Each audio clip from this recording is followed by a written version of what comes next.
Hello everyone, कैसे आप सभी लोग। I hope you all are doing great. मैं तो एकदम बढ़िया। आज हम स्टार्ट करने वाले हैं, स्टार्ट नहीं, हमारा शायद फोर्थ लेक्चर है जिसमें हमने एग्जांपल नंबर 4 तक कंप्लीट कर लिया था इससे पहले वाले लेक्चर में। अब हम क्या करने वाले हैं, एग्जांपल नंबर 5 कंप्लीट करने वाले हैं। तो एग्जांपल नंबर 3, 4 और 5 ये तीन इंपॉर्टेंट है। 6 और 7 इतने ज्यादा नहीं आते, तो 3, 4 और 5 तो आते ही आते हैं, तो उनको अच्छे से हमने कर लिया है। 3, 4 को कर लिया, फिफ्थ करने वाले हैं। तो फिफ्थ में पहले पढ़ो, उसने बोला गया क्वेश्चन में, a shadow of a tower standing on a level ground, it found to be 40 meter longer when the sun altitude is 30 degree. Then when it is 60 degree, find the height of the tower. देखो यहाँ पे ना एक आपकी क्या है, देखो मैं आपके ऊपर एक डायग्राम बनाता हूँ। डायग्राम ऐसा कुछ बना रखा है, इस तरीके कुछ डायग्राम है ना।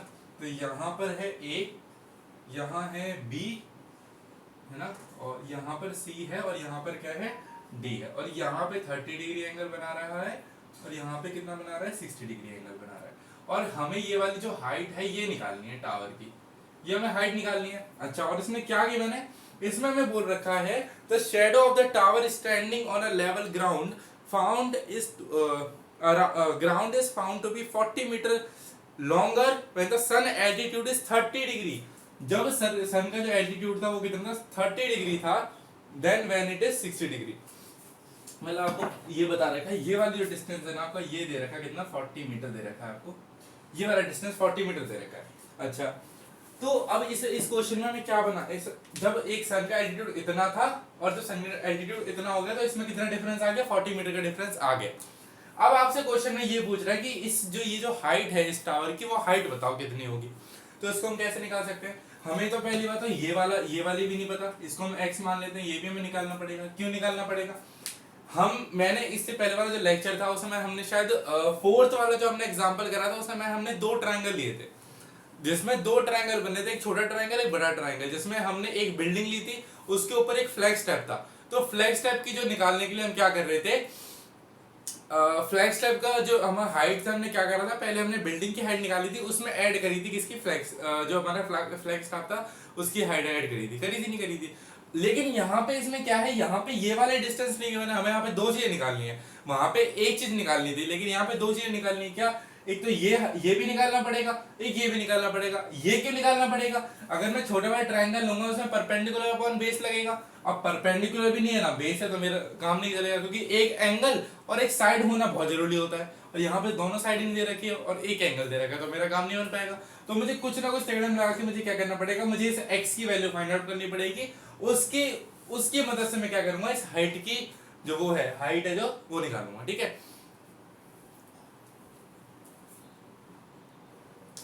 तो हमें क्या करना पड़ेगा, पहले x निकालना पड़ेगा, उसकी वजह से हम क्या निकालेंगे, h निकालेंगे। तो यार अब हम क्या करें कि कुछ भी करके हमारा x भी निकल जाए, कुछ भी करके हमारा h निकल जाए। अच्छा, मैं सिंपल वही करूंगा, दो ट्रायंगल लेंगे, एक रिलेशन निकल के आएगा, उस रिलेशन में से मैं एक x की वैल्यू फाइंड आउट करूंगा, उसमें x की वैल्यू पुट करूंगा, मेरी h की वैल्यू निकल के जाएगी। कुछ समझ नहीं आया, सब दिमाग के ऊपर से क्या, देखो करते हैं। सबसे पहले मैं क्या करता हूं, मैं एक ये लिख सकता हूं कि BD, जो मेरा BD है उसको मैं ये लिख सकता हूं, ये वाला जो पूरी साइड है BD, इसको मैं ये लिख सकता हूं क्या, BC प्लस CD। इस पूरी, ये जो पूरी लेंथ है, मैंने इसको दो पार्ट में डिवाइड कर दिया, एक तो CD और एक BC। तो इसको मैं ये लिख सकता हूं, इसकी जो वैल्यू आ जाएगी वो आ जाएगी x प्लस 40, BD की वैल्यू। इस रिलेशन को अच्छे से एक उसमें स्क्वायर ब्रैकेट में, मतलब एक पूरे उसमें ब्रैकेट में क्लोज कर लो। आगे देखते हैं। अब हम क्या करते हैं, इन ट्राइंगल, देखो इन ट्राइंगल ABC, ये छोटा वाला ट्राइंगल लेंगे पहले, इन ट्राइंगल ABC, एक छोटे वाले ट्राइंगल को लेंगे। क्यों बड़ा वाला ट्राइंगल क्यों नहीं लेंगे, क्योंकि हमें x वाली हाइट मालूम नहीं है, हमें h भी मालूम नहीं है। तो जब भी हमें दोनों चीज मालूम नहीं हो, कुछ भी हो जाए, कोई सा भी केस हो, जब अगर हमें सिर्फ एक वैल्यू भी निकालनी हो, तो हम सबसे पहले क्या करेंगे, छोटा वाला ट्रायंगल लेंगे, उसके बाद बड़े वाले ट्रायंगल पे जाएंगे। लेकिन कुछ कुछ क्वेश्चन ऐसे आएंगे जिसमें हमें पहले बड़ा वाला ट्रायंगल लेना पड़ेगा, उसके बाद छोटा वाला ट्रायंगल आएगा। ठीक है, तो हम पहले छोटा वाला ट्रायंगल लेंगे। इन ट्रायंगल ABC ये छोटा वाला ट्रायंगल, इसमें थीटा 60 डिग्री है, और ये परपेंडिकुलर अपॉन हाइट मैंने बताया था, याद रखना इस चीज को, क्या, पंडित बद्री प्रसाद हर हर बोले। P अपॉन बी जो tan का फॉर्मूला होता है वो इस वाले जो ये जो आपका चैप्टर है ना इसमें हर जगह यूज होगा। कुछ कुछ क्वेश्चन है जो बहुत ज्यादा कम क्वेश्चन है इसमें साइन कॉस्ट यूज होगा, लेकिन आप पता लगा लोगे ना कि कैसे आपको ये मैं कैसे बताऊं कि यहाँ पे tan लग रहा है। क्यों बताऊं? देखो पहली बात तो परपेंडिकुलर, थीटा के सामने वाली साइड परपेंडिकुलर, इसलिए मैंने ट्रिग्नोमेट्री अच्छे से कराई थी ताकि आपके सारे कॉन्सेप्ट खुल जाए। ठीक है, तो यहाँ पे जो थीटा के सामने वाली साइड परपेंडिकुलर, और जो ये वाली जो साइड होती है बेस होती है, क्योंकि 90 डिग्री के सामने वाली साइड हाइपोटेन्यूज होता है। हाइपोटेन्यूज तो मुझे कुछ करना ही नहीं है, मुझे इस बेस से मतलब है और इस परपेंडिकुलर से मतलब है। बहुत बढ़िया। तो मैंने यहाँ पे क्या लगाऊंगा, मैं लगाऊंगा tan theta. tan theta is equal to p upon b, मतलब परपेंडिकुलर अपॉन बेस। तो tan थीटा की वैल्यू रख दो, tan, ये छोटे वाले ट्रायंगल में कितना एंगल है 60, तो tan 60 degree is equal to perpendicular कितना है h और बेस कितना है x। फिर से बता रहा हूं, अगर आपने जो आपको ट्रिग्नोमेट्रिक टेबल है वो नहीं आती है तो पहले उसको याद कर लो, या फिर उसको अच्छे से इतनी प्रैक्टिस करो ताकि लिख पाओ। तो इतनी ये जो कुछ मेन चीजें होती है, जैसे tan 60 की वैल्यू जो होती है वो होती है √3, इसको याद रखो, ये हो जाएगा h अपॉन x। अब मेरे पास दो वेरिएबल आ गए, एक तो h आ गया और एक x आ गया, तो मैं क्या करता हूं, मैं इसे h की वैल्यू फाइंड आउट कर लेता हूं। क्यों? अब यहां से अब आप बोलोगे कि ये जो h की वैल्यू है अगर मैं निकालूं तो आ जाएगा x√3, जो h की वैल्यू है वो आ गई x√3, ये आ गई x√3। ठीक है, मैंने इसको यहाँ पे क्रॉस मल्टीप्लाई कर दिया, बहुत बढ़िया। आप बोलोगे h की वैल्यू तो निकली नहीं, देखो कैसे। अगर कुछ भी करके मुझे ये x की वैल्यू मिल जाए, कुछ भी करके मुझे x की वैल्यू पता लग जाए और मैं यहाँ पे x की वैल्यू पुट कर दूंगा, मेरी तो आंसर आ जाएगा, x की वैल्यू आ जाएगी। ये तो मेरा h है वो किसकी टर्म्स में, x की टर्म्स में। अगर मुझे x की वैल्यू यहाँ पर अगर कुछ भी करके बड़े वाले ट्रायंगल में अगर मैं कुछ भी करूं और मुझे कैसे भी करके x की वैल्यू आ गई और उस x की वैल्यू को अगर मैं यहाँ पे पुट कर दूंगा तो मेरा क्या आ जाएगा, h की वैल्यू निकल के आ जाएगी। ठीक है, तो इस वाली इक्वेशन को हमने फर्स्ट इक्वेशन। ठीक है, अब यहां देखते हैं इन ट्राइंगल, बड़े बड़े ट्राइंगल मिलेंगे। ठीक है, कौन सा, ए बी डी, तो tan 30 degree is equal to perpendicular कितना है यहाँ पे h अपॉन में बेस कितना है यहाँ पे 40 प्लस एक्स। पूरा BD को मैंने क्या लिखा था, x प्लस 40 लिख लो, 40 प्लस एक्स लिख लो, बात है ये। अब tan 30 कितना होता है 1/√3 h अपॉन में 40 प्लस एक्स। तो अब ये क्रॉस मल्टीप्लाई कर दो, ये हो जाएगा 40 plus x is equal to √3h, या फिर h√3 लिख लेते हैं, h√3। इतना समझ में आया? अच्छा, अब एक बात बताओ, अब तो आगे कुछ भी नहीं हो रहा, तो मैं यहाँ करूँ, एक काम करूँ, ये मैंने h की वैल्यू निकाल के रखी हुई है ना, तो इसे h की वैल्यू को यहाँ पुट कर दूं, कुछ ना कुछ तो निकलेगा मेरा आंसर, कुछ ना कुछ तो होगा। तो मैं एक काम करता हूँ, इस h की वैल्यू को यहाँ पुट कर देता हूँ, पुटिंग वैल्यू ऑफ h की वैल्यू पुट कर रहे हैं यहाँ पे, तो 40 plus x is equal to h की वैल्यू कितनी है, x√3 इंटू √3। अच्छा, अब यहाँ पे एक फॉर्मूला आता है, आपको याद होगा शायद, अगर याद है तो अच्छी बात है, √a इंटू √a, हमेशा a आता है। ठीक है, अगर आप बोलो √a इंटू √b तो वो तो हो जाता है √a भी हो जाता है वो तो। ठीक है, अगर आपकी सिमिलर टर्म्स है जैसे √a इंटू √a, जैसे यहाँ पे √3 इंटू √3 है, तो इससे क्या होगा, यहाँ पे 3 निकल के आ जाएगा सिंपल। जैसे √a इंटू √a क्या होता है, a होता है, तो 40 plus x is equal to यहाँ आ जाएगा 3x, क्योंकि √3 इंटू √3 3 और 3 इंटू एक्स 3x। ठीक है, अब इस x को उधर ले जाओ तो 40 is equal to 3x minus x, तो 40 की वैल्यू 40 आ गया 2x के बराबर, और x की वैल्यू मेरी कितनी निकल गई 40/2 मतलब 20। तो मेरी x की वैल्यू कितनी आ गई यहाँ पर 20 आ गई। अब मेरा काम बहुत आसान हो गया, क्यों, मेरी इस जो ये जो x की वैल्यू है ना, ये मुझे x की वैल्यू कितनी निकल के आ गई मेरे पास, ये मेरे पास निकल के आ गई कितना 20, ये मेरे पास 20 मीटर निकल के आ गई। अब अगर ये 20 मीटर निकल के आ गई तो इस वाली अगर मैं वैल्यू में पुट करूंगा, मैंने बताया था मुझे कुछ भी करना पड़े, मुझे x की वैल्यू निकालनी है, और मैंने x की वैल्यू निकाल भी दी, मैंने यहां पर x की वैल्यू निकाल दी। अब इस x की वैल्यू को यहां अगर पुट कर दूं, putting value of x in equation first equation में पुट करते हैं। क्या थी हमारी first equation, h is equal to x√3, तो यहां पर x की वैल्यू कितनी है आपकी 20, और आ जाएगा 20√3 मीटर, ये आपकी हो गई। तो height of the tower, height of the tower यानी टावर, हाँ, height of the tower is 20√3 metre. Finish. ये आपका क्वेश्चन था। एग्जाम्पल नंबर 5 इंपॉर्टेंट, लिख लो इसको, पर इंपॉर्टेंट लाइक कुछ था नहीं इसमें, क्योंकि हमने इससे पहले वाला जो क्वेश्चन था हमारा एग्जाम्पल नंबर 4 कर लिया था, बिल्कुल सेम कॉन्सेप्ट पे बेस्ड था, लेकिन यहाँ पे उस वाले क्वेश्चन में हमें सिर्फ एक चीज निकालनी थी, यहाँ पे हमें दो चीजें निकालनी पड़ी थी, एक्स और एच।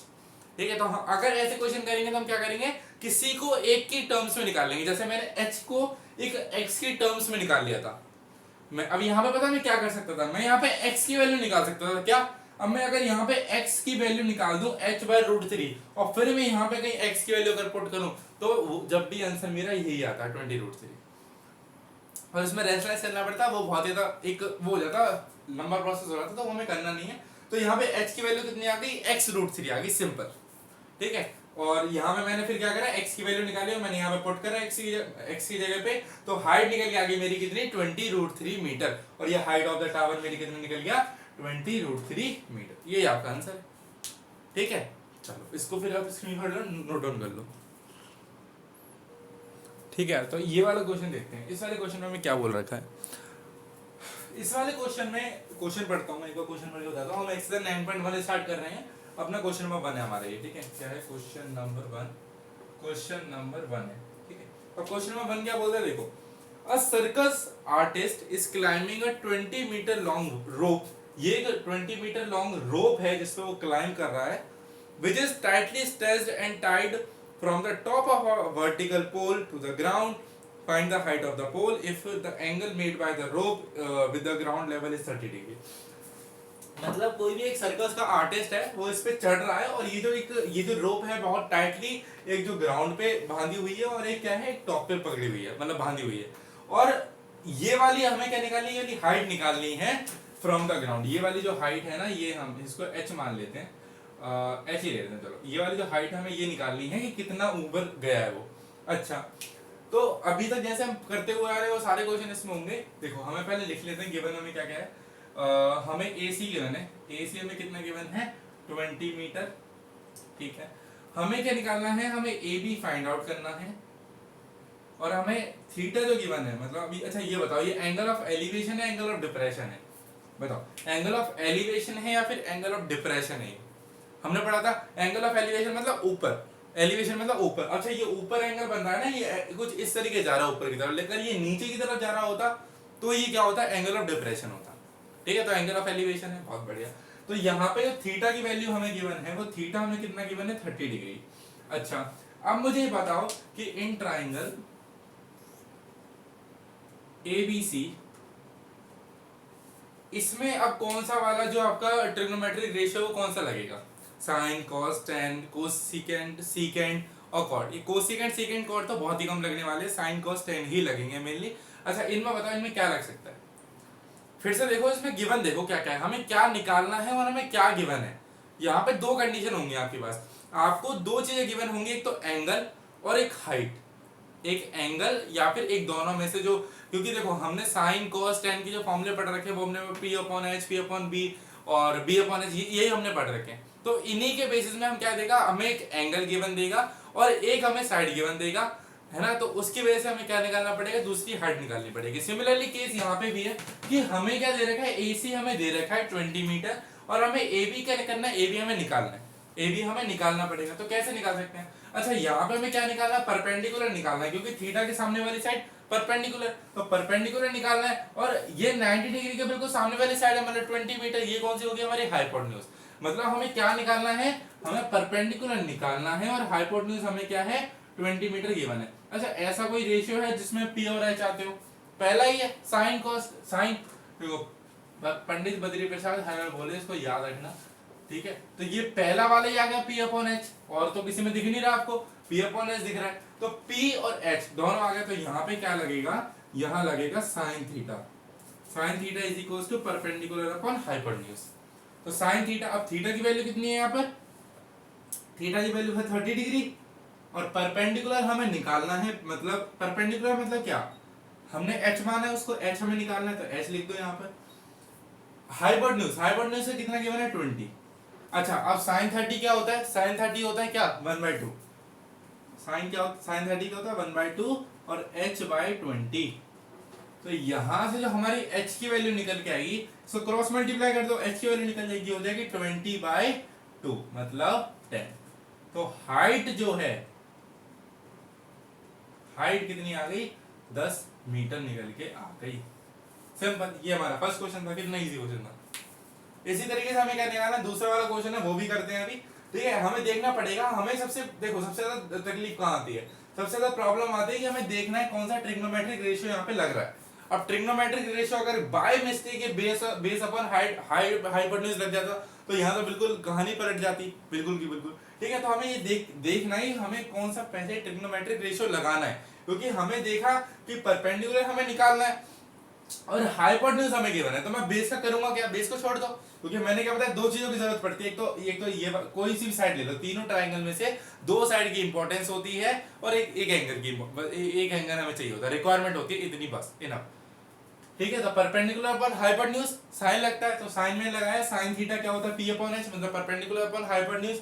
और मुझे p जो ये वाला परपेंडिकुलर था ये मुझे निकालना था, मतलब मैंने इसको h मान लिया, और यहाँ पे जो h की वैल्यू थी वो मेरी 20 थी, और साइन 30 क्या होता है 1/2, और मैंने सिर्फ वैल्यू पुट करी, मेरा आंसर निकल गया 10 मीटर। तो हाइट कितनी है इस पोल की 10 मीटर, हाइट कितनी है इस पोल की, कितनी है 10 मीटर। तो ये हमारा फर्स्ट क्वेश्चन कंप्लीट हो गया। ठीक है, अब जल्दी सेकंड क्वेश्चन निकल लेते हैं, स्क्रीनशॉट ले लो। ठीक है, तो क्वेश्चन नंबर 2 देखते हैं। क्वेश्चन नंबर 2 हमसे बोल रहा है a tree breaks due to storm and the broken part bends so that the top of the tree touches the ground making an angle 30 degree with it. The distance between the foot of the tree to the point where the top touches the ground is 8 meter. Find the height of the tree. बहुत simple है, देखो एक मानो कि ये क्या है, एक ये पूरा का पूरा ये एक पूरा ट्री का, मतलब ये ट्री था पूरा का पूरा, ये था ये पूरा, ये जो इसका टॉप है ना ये यहाँ पे आके रुक गया, मतलब ये पूरा पेड़ था, लेकिन जो यहाँ से वो टूट के ये जो इसका टॉप है ये यहाँ आ गया। तो कुछ इस तरीके का ट्री था, ये पूरा का पूरा इतना जो हाथ में मेरा ट्री है, लेकिन इतना पार्ट टूट के ना ऐसे करके गिर गया। ये पूरा ट्री था पहले एक्चुअली में, देखो इस तरीके का मैं एक डायग्राम बनाता हूँ आपको, अभी आपको क्लियर होगा। पहले इस तरीके का ट्री था, ये वाला जो पार्ट है वो टूट के ये हो गया, ये वाला पार्ट टूट के इतना हो गया, मतलब उसकी वो बीचों बीच में टूट गया एक तरह से मानो, तो इतना वाला पार्ट ये टूट गया। अच्छा अब ये वाला जो एंगल है, ये वाला एंगल जो हमें दे रखा है 30 डिग्री दे रखा है, 30 डिग्री, बहुत बढ़िया। और जहां पे ये इसकी टॉप जहां पे टच कर रही है इसके फुट से जो डिस्टेंस है वो है 8 मीटर, बहुत बढ़िया। हमें क्या निकालना है, हमें हाइट ऑफ द ट्री निकालनी है। हमें क्या निकालना है, हाइट ऑफ द ट्री हमें निकालना है, मतलब ट्री की हाइट निकालनी है। कैसे निकालेंगे, लेबलिंग कर लेते हैं ए बी सी।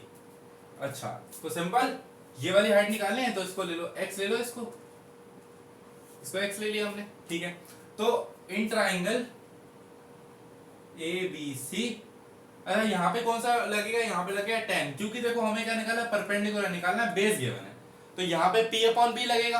p और b की टर्म्स में कौन सा फॉर्मूला है, tan sin cos tan में से 10 है, तो यहाँ पे लगेगा tan 30 degree is equals to perpendicular upon base, और परपेंडिकुलर यहाँ पे कितना है x ले लो, और बेस कितना है यहाँ पे 8 ले लो, और 1/√3, क्योंकि tan 30 क्या होता है 1/√3 x/8, तो यहाँ से x की वैल्यू आ जाएगी 8/√3 मीटर।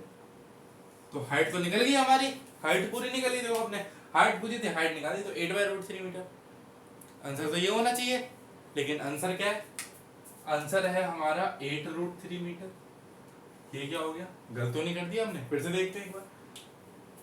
सिमिलर टर्म्स तो आ रही है, लेकिन ये √3 ऊपर होता तो मजा आ जाता, हमारा आंसर निकल जाता। तो यहाँ पे हमने कोई गड़बड़ नहीं करी, हमें यहाँ पे एक लॉजिक लगाना पड़ता।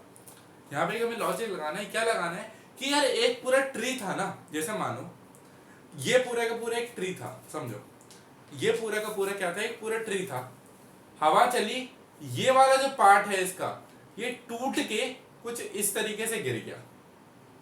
अब थोड़ा इमेजिन कर रहे होगे, ये वाला जो पार्ट था, देखो यहाँ पे दिखाता हूं मैं, ये अब इसका टॉप ऐसे करके कुछ इस तरीके से हो गया, दिख रहा होगा, कुछ इस तरीके से हो गया, ठीक है। तो ये वाला पार्ट तो ये है, और जो टूटा वाला पार्ट है ये है। तो ये बताओ जो हाइट होगी ट्री की, वो ये पूरी तो होगी। ट्री की हाइट कौन से बदलने वाले, वो बेशक टूट गया हो, हमें जो एक्चुअल हाइट है उसकी ट्री की वही तो पूछनी है। तो मतलब ये वाला और ये वाला दोनों अगर मैं इसको सीधा कर दूं तो ये कुछ इस तरीके से होगा, कुछ इस तरीके से होगा। तभी तो देखो ये वाला पार्ट को मैंने सीधा करके रख दिया इसको, ये तो मान लो ये वाई होगा तो ये भी वाई होगा, यहाँ से लेकर यहाँ तक। हमें कौन सा पता है कितना वाई, ये भी यहाँ से लेकर यहाँ तक वाई होगा। तो ये कंफ्यूज मत होना, फिर से बताता हूँ। पहले जो रियलिटी में था, जब वो पेड़ बिल्कुल सीधा खड़ा हुआ था तो वो कुछ इस तरीके से था, ठीक है, बिल्कुल सीधा। लेकिन हवा आई तो ये बीचों बीच में टूट गया, ये टूट गया। तो ये बताओ ये जो पार्ट है जो टूटा है, ये इस हाइट का ही तो पार्ट था, एक पूरे जो ट्री की जो हाइट है उसी का तो पार्ट है ये। तो यहाँ पे टूट गया होगा। तुमने यार बहुत सारे पेड़ टूटे हुए देखे होंगे ना, कि वो ऐसे करके टूट जाते हैं, तो वो उसी का तो पार्ट है, एक जो टूटा हुआ पार्ट है, ठीक है। तो ये जो पूरी हाइट में लूंगा, तो ये वाले अगर मैं सीधा करके ये अभी यही तो मैं हाइट लूंगा, तो मैंने इसको y मान लिया, इसको x मान लिया। अब इन दोनों को अगर ज्वाइन करूंगा तभी तो मेरी हाइट निकलेगी। तो मेरी हाइट ऑफ द, जो मेरी हाइट होनी चाहिए, हाइट ऑफ द ट्री होगी, वो होगी मेरी क्या, x प्लस वाई मीटर। क्योंकि देखो इसको मैंने x माना है और इसको मैंने y माना है, इसको मैं सीधा कर दूं तो कुछ इस तरीके से, तो x प्लस वाई, यही तो पूरी एक्चुअल में हमारी यही तो पूरी की पूरी वो थी क्या, height of the tree actually में यही तो थी हमारी x प्लस वाई। और हमने सिर्फ x निकाल दिया। अब मुझे y की भी मुझे y भी चाहिए होगा। तो y कैसे चाहिए होगा, y हम ये वाला लेंगे। इस वाले को मैंने सिर्फ बताने के लिए लिया है, इसको मत बनाना। y मैंने सिर्फ बताने के लिए ये वाला y लो, ठीक है। y जो टूट गया उसको हम y लेंगे, ठीक है। अच्छा अब यहाँ पे हमें y भी निकालना पड़ेगा। देख लो अब एक ही ट्राइंगल में, सेकंड क्वेश्चन में ही हमें दो चीजें पूछ लिया।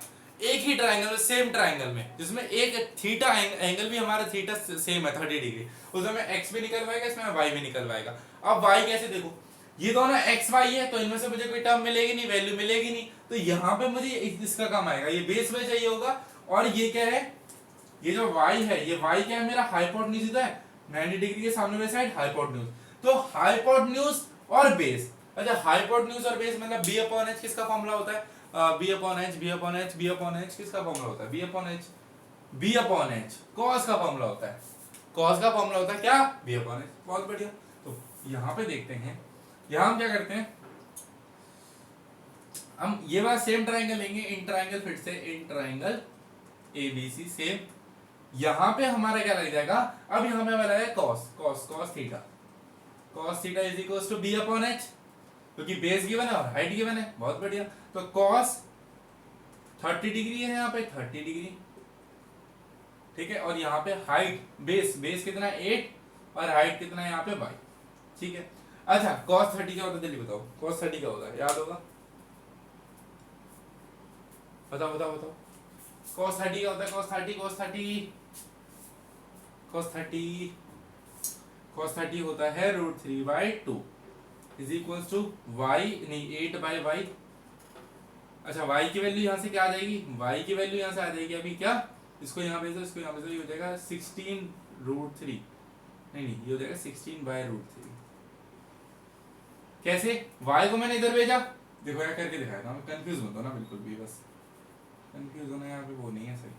देखो मैंने y को यहाँ भेजा तो ये हो जाएगा √3y इज इक्वल टू, इधर मैंने मल्टीप्लाई कर 16 हो गया, और y की वैल्यू क्या निकलेगी 16/√3।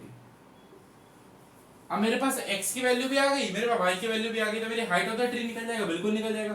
तो हाइट ऑफ द ट्री निकलेगा, देखो अभी निकलता बिल्कुल, बस निकल गया अभी थोड़ी देर में। देखो x प्लस वाई, x कितना है यहाँ पे 8/√3, 8/√3 प्लस में y कितना है 16/√3। अब हमें पता है कि जब भी बेस सेम होते हैं तो सॉरी जितने भी नीचे जो डिनोमिनेटर होते हैं दोनों वैल्यू अगर सेम है तो ऊपर वाली सीधा प्लस कर दो, तो इसमें कोई एलसीएम लेने की जरूरत नहीं है। तो ये हो जाएगा √3, तो 16 + 8 24/√3। हमें पता है कभी भी हम रूट वाली जो वैल्यू होती है उसको कभी भी डिनोमिनेटर में नहीं छोड़ते हैं, उसको रेशनलाइज करते हैं। तो √3 इंटू √3, तो कुछ इस तरीके का आंसर आएगा 24√3 √3 इंटू √3 3, तो 3 8 24। तो तो यहाँ आंसर आ जाएगा 8√3 मीटर। कुछ देखा आंसर लग रहा है, देखा आंसर लग रहा है। ठीक है, यहाँ पे ही गलती हो जाती है, जैसे हम ये वाली निकाल देते हैं, हाइट निकाल देते हैं और फिर देखते हैं आंसर तो आ ही नहीं रहा। तो कुछ पता क्या करते हैं, किस √3 को ऊपर भेज देंगे, लो हाइट निकल गई ऐसे। तो ऐसा नहीं करना ना, हमें करना है पूरी हाइट निकाल लेना है पूरे बखूबी। यार वो पेड़ है, पेड़ पूरा सीधा खड़ा हुआ था, उसकी हाइट तो एक्चुअली में ये है ना, अब वो टूट गया तो उसकी गलती थोड़ी ना है, हाइट तो तुम उसकी पूरी की पूरी वही लोगे जब वो बिल्कुल सीधे में था। ठीक है, तो ये वाली हाइट है हमारी क्या, 8√3 मीटर। चलो हाइट ऑफ द ट्री हमारी क्या निकल गई, 8√3 मीटर। चलो, तो अभी तक हमने क्या कर लिया, हमने एक एग्जांपल देख लिया, एग्जांपल नंबर 5 देख लिया हमने क्वेश्चन नंबर 1 क्वेश्चन नंबर 2 देख लिया, 3 क्वेश्चन आज हमारे कंप्लीट हो गए। ठीक है, एग्जांपल नंबर 5 भी इंपॉर्टेंट था, मैंने करा दिया। 6 और 7 रह गया, वो ज्यादा इंपॉर्टेंट नहीं है, लेकिन उसको भी करा देंगे जब हमारी एक्सरसाइज पूरी खत्म हो जाएगी तब। ठीक है, उसमें ज्यादा कुछ नहीं है, उसमें इजी भी है। लेकिन जब आप ये पूरी एक्सरसाइज खत्म कर लोगे ना, तो जो 7th वाला क्वेश्चन है, तो 7th एग्जांपल है, वो थोड़ा अटपटा सा वो है आपका एग्जांपल। लेकिन जब इसमें आप कुछ जो इसमें एक्सरसाइज में 8 क्वेश्चन के बाद 16 क्वेश्चन जब वो कर लोगे क्वेश्चंस, उसके बाद आपको ये हलवा लगेगा बिल्कुल। ठीक है, तो पहले हम क्या करेंगे, एक्सरसाइज जो हमारी एक्सरसाइज है उसको पूरा खत्म करेंगे, उसके बाद हम वो जो 6 और 7 वाले जो हमारे एग्जांपल है उनको हम फिनिश करेंगे। ठीक है, तो इस वाले लेक्चर में इतना ही, मिलते हैं अगली वीडियो में, तब तक के लिए बाय बाय।